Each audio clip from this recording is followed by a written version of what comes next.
Bienvenidos y bienvenidas a este podcast llamado Cuestionar para Avanzar. Soy el psicoanalista Emanuel Melgar y hoy 12 de junio en este séptimo desencuentro, qué rápido se pasa el tiempo, ya estamos en junio, hablaré sobre el sufrimiento, que sale de la palabra sufrimiento. Son juegos del lenguaje. Hay una variedad de estas en lingüística. No solo lo digo como dato, también porque son leyes lingüísticas en relación al lenguaje, que como psicoanalista opero para interpretar o cuestionar el discurso de mis analizantes. Cuando hablan de sus problemas, como dije en el primer desencuentro, si no estoy mal, para ser psicoanalista se necesita estudiar muchas ciencias y disciplinas. Una de ellas es la lingüística, porque trabaja con el lenguaje y sus propiedades. Y como psicoanalista opero con el inconsciente, porque como dice el psicoanalista Jacques Lacan, el inconsciente está estructurado como un lenguaje. Dicho a lo popular, cada persona tiene un lenguaje diferente al otro en todas sus perspectivas, razón por la cual no existe la buena comunicación, porque es el desencuentro entre dos personas que tienen dos historias diferentes, que tienen un lenguaje diferente. Producen, como dice Jacques Lacan, que la esencia de la comunicación sea el malentendido. Ahora diré por qué el sufrimiento. Daré ejemplo y alguna viñeta clínica para que se entienda lo que quiero decir. Pero antes, hacerles recuerdo que si les gusta este tipo de espacio psicológico intelectual, pueden seguirme en mis redes o compartir este contenido para que más personas les llegue. Quería agradecer a las personas que sí lo han hecho, ya que me han escrito para saber y conocer sobre este espacio, y a los nuevos analizantes. Como dije en el anterior desencuentro, va tomando forma este espacio de a poco. Bueno, ahora sí, vamos a lo que nos interesa. ¿Por qué el sufrimiento miente?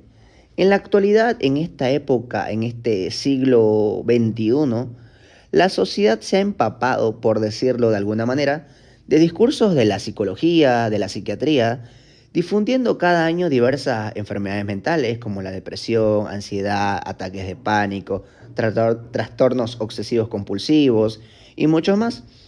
Cada uno de ustedes seguramente ha escuchado por lo menos uno de estos trastornos, enfermedades mentales. Como psicoanalista yo no trabajo de esa manera, o con esas etiquetas, si lo quieren llamar así, por la particularidad teórica y de intervención que propone este espacio. Y voy a desarrollar los por qué con los ejemplos. Antes de hacerlo, me gusta ser repetitivo con esto. Mi intención es brindarles un saber, una perspectiva diferente de cómo entender los problemas psicológicos. Alguien puede tener problemas de autoestima, cómo se percibe, gorda o muy flaca, su imagen que ve en el espejo está totalmente distorsionada de lo que en realidad es. Desde este espacio no puedo decirle realice tal tarea para que se ame como es. No le puedo decir es errada su percepción. No le puedo decir tome tal fármaco, entre otras posibilidades. Si yo hago eso, estaré asumiendo que el problema es ese, un problema de autoestima, lo cual desde este espacio no es así, porque el sufrimiento. El problema de autoestima o de autopercepción es un síntoma desde el psicoanálisis. Un síntoma es una construcción inconsciente de la historia de cada uno en relación al saber. Todo síntoma en el cuerpo, en los pensamientos, en las conductas, en los miedos, tiene que ver con el saber no sabido de su historia. Porque como lo he dicho en varias oportunidades, nadie sabe su historia, solo la describen. Entonces, esta persona, esta mujer que tiene problemas de autoestima, se siente muy mal, busca de cualquier manera verse bien, pero no lo consigue. Porque el sufrimiento no se trata de la autoestima, autopercepción.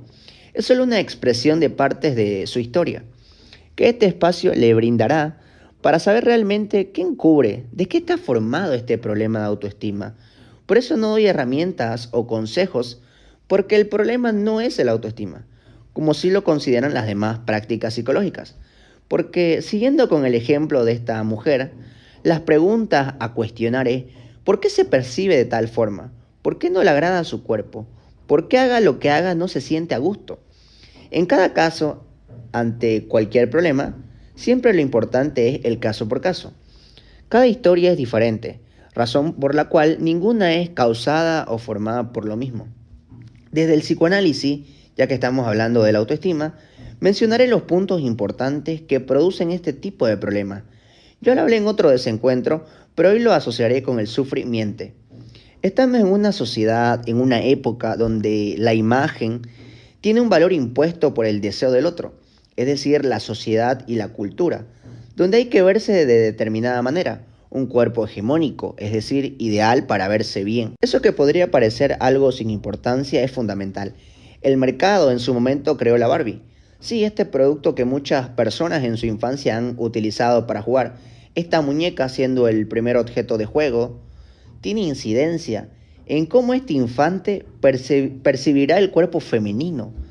Alguien puede decir, a mí nunca me compraron una muñeca, y yo les diré, eso no importa, porque al saber de la existencia de esta muñeca, ya tiene incidencia. Sumémosle a eso los certámenes de belleza, donde las mujeres que participan tienen el mismo cuerpo que una Barbie, o me equivoco. Sumémosle a eso, si se dan cuenta, voy tocando punto por punto para explicar la idea del sufrimiento en relación al ejemplo de la autoestima. El discurso y el deseo de la madre, que es la primera figura de mujer que tiene. Imagínense que le diga a su hija en grande, quiero que seas modelo, y por esa razón le restringe la comida. Y así tuvo una infancia donde no le dejaban comer, y súmenle que también en la familia alguien más se lo diga.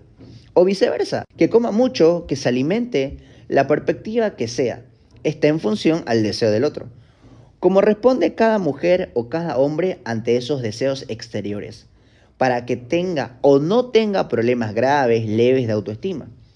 Por eso el sufrimiento, porque en realidad esta persona cree que el problema es su imagen, pero en realidad lo que la atormenta sin que lo sepa son los discursos y deseos del otro, que inciden en su percepción de su cuerpo, de su imagen. Si a alguien le está pareciendo interesante esta forma de intervención psicológica, pueden agendar su sesión virtual o presencial al 753-57-222. Los que se animen a venir tal vez encuentren más de lo que están buscando. Continúo. Podemos usar la misma lógica para cualquier tipo de problema. Como uno que está muy de moda es el trastorno obsesivo compulsivo, que es realizar repetitivamente determinadas conductas. Algunas pueden ser muy absurdas como relevantes. En este espacio, como cualquier ejemplo o viñeta clínica que comento, no se trata de que deje de hacer tal conducta. Si yo hago eso, lo único que causaré es que se desplace a otra cosa, a otra conducta o pensamiento. Lo importante en este espacio es el por qué. ¿Por qué hace tal conducta? ¿Qué encubre tal conducta? ¿Qué expresa de su historia? Un hombre tiene que lavarse las manos, 30 veces al día, o tiene que dormir de tal forma, porque si no, no duerme. Su habitación tiene que estar de tal forma, o pensamientos obsesivos, como siento que me va a pasar algo, sabe que cerró su departamento y aún así vuelve a fijarse. Esto repetido siempre, no a veces. Lo que importa es cuestionar, interpretar todas estas conductas, pensamientos, para saber del por qué las hace. Tal vez encubre que prefiere estar centrado en esto que pensar por qué su mujer lo dejó por otro, o por qué no quiere recordar ciertas vivencias de la infancia, o por qué aísla sus sentimientos para no sentir. Todo esto, para que no se malinterprete, no lo hace consciente, es totalmente inconsciente, es decir, no lo sabe. Solo sabe que necesita realizar conductas y pensamientos específicos en su día a día. Para concluir sobre el sufrimiento, daré una viñeta clínica, es decir, de un analizante. Vale aclarar que siempre cambio todos los datos para guardar la identidad y respetar la confidencialidad. Lo hago para que cada uno de ustedes entienda mejor lo que estoy diciendo. Un paciente de unos 30 años viene a consulta porque tiene ansiedad y depresión. Menciona que ya fue al psicólogo y al psiquiatra, la cual le dio algunos fármacos y técnicas, lo cual menciona que en un primer momento le funcionó, pero que después ya no quería tomar más fármacos porque le estaba dando mucho sueño. Entonces le habían pasado mi número, una de sus familiares, ya que había sido mi analizante unos meses antes. Entonces comenta sobre esta ansiedad y depresión que siente, y en la medida en que va hablando le voy cuestionando e interpretando. Le pregunto desde cuándo está así, a lo que ella me responde desde hace unos 6 meses. Y la pregunta obvia es, ¿qué pasó hace 6 meses?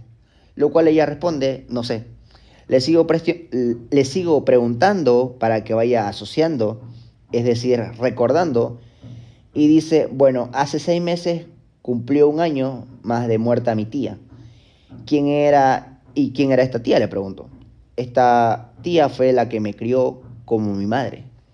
Entonces van pasando las sesiones y todos los síntomas, es decir, malestares que tenía, estaban operando, es decir, funcionando en esta depresión, ansiedad que tenía. Alguien puede decir o pensar, pero cualquiera que le pregunte o si ya lo piensa llegará a esa conclusión sola. Gran error. Si fuera tan sencillo, todas las personas sabrían de qué sufren. Creer que uno sabe de qué sufre no es saber de qué sufre. Entonces empieza a hablar y dice que le extraña, que la cuidaba, la quería, la protegía, etcétera. Pasan las semanas, los meses y menciona esto. Bueno, mi tía era un poco mala. ¿A qué se refiere? Bueno, cuando era niño me decía cosas muy fuertes que me lastimaban y sigue recordando, sigue hablando y dice, mi tía era mala, me hizo mucho daño. Creo que le tengo rabia, rencor, porque hasta ahora sigo escuchando sus palabras en mi cabeza. Creo que por tantas cosas que me decía cuando era pequeño, me producía ansiedad y depresión porque la extraño y porque a la misma vez le tengo rabia, pero agradecimiento porque me cuidó y no me dejó como mi mamá. Así como pueden escuchar, él sufre y miente. Primero porque en realidad la ansiedad y depresión no eran el problema en sí. Y segundo porque no había solamente un duelo no concluido, sino también que detrás de este te quiero tía había una rabia muy fuerte por lo que le había hecho esta mujer. Así es como termina este desencuentro, ojalá haya sido de su agrado e interés para pensar y reflexionar y cuestionar sobre su historia. Y como siempre lo digo, a los que se animen los espero en mi consultorio. Los próximos desencuentros que vienen hablaré de temas que pueden ser de su curiosidad o de su interés. Adelanto a los que se vienen, las personas perversas, el amor, los padres y los hijos, y las diferencias entre alguien que, entre comillas, es normal, que te puede hacer daño, y el perverso que te hace daño. Los espero en 10 días. Y recuerden, el sufre miente.